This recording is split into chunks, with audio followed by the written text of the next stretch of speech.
wannan Khadija kawon Bakson nan. Arewa ma fi wannan ba a ina bala'in sai yarinyar nan. Kai akan yarinyar nan zan iya hangin kai na ma gaba ɗaya kawai.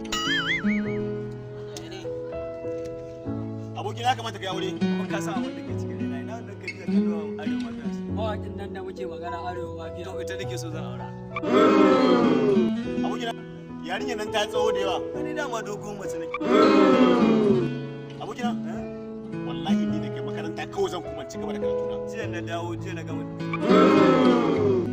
Abokina wallahi ni ne kai masters kawai zan je sai na gama masters gaba ɗaya kan dawo. Haka mama ta ce ma amma ta ce sai an yi auren sannan zan kuma. Wai kai dan uwarka ne dole sai ka aure ta.